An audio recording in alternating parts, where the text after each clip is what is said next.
No tanterahana androany alakamisy teny amin'ny toeram-pivoriana CCI Vato ny fivoriam-ben'ireo mpampiasa vola ao amin'ny Afrika 50. Tonga nanokatra izany tamin'ny fomba ofisialy ny filohan'ny Repoblika Andry Rajoelina.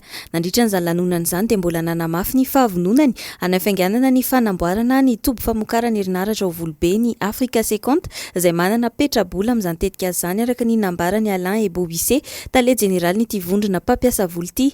Nanamafy izany fahavononana izany ihany koa ny Dr Kinumi Adesina, filohan'ny filakevim-pitantanana ny Afrika 50 sady talian'ny Banky Afrikana ho an'ny fampandrosoana. Zava-dehibe ity tetikasa ity izay ampitodika Madagasikara amin'ny angovo maitso hoy ny tenany. Tetikasa izay hitondra asa ho an'ny olona arivo amin'ny fanamboarana azy. Afaka mpiakatra 20% amin'ny famokarana herinaratra eto Madagasikara ary amatsy herinaratra ho an'ny vahoaka roa tapitrisa.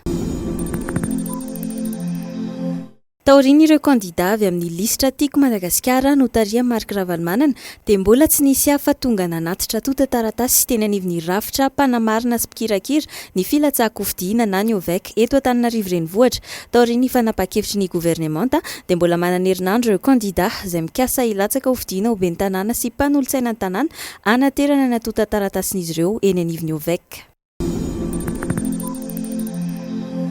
Nomena toromarika manokana ahafahan'izy ireo mandray fanapa-kevitra avy hatrany ny taleparitry ny asa vaventy manerana Madagasikara raha sanatria misy olana antony fahatapahan'ny lalana. Tsy voatery miandriny avy aty amin'ny ministera foibe ireto tompon'andraikitra ireto vao manapa-kevitra fa afaka mifampidinika amin'ny tompon'andraikitra ao amin'ilay faritra misy azy avy hatrany.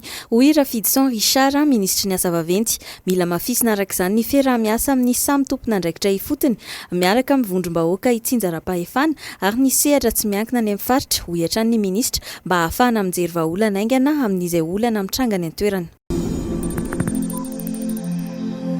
I Andry Rakotovao no hitantana vonjimaika ny faritra Atsinanana notendrena nandritra ny filakevitry ministra Omaly Alarbi tia talen'ny rararam-bola sy fitantanam-bola amin'ny faritra Atsinanana ity ho gouvernoura mpisolo toerana.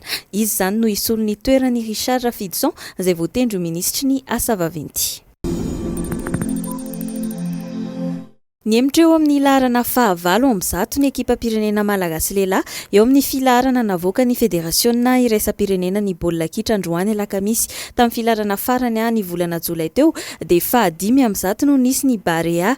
Raha aty Afrika kosa dia nivarina ho 5-20 i Madagasikara raha toa ka 7-10 teo aloha. Nihoaran'ny Kenya sy Mozambika sika amin'ny volana oktobra indray no hivoaka ny filaharana manaraka.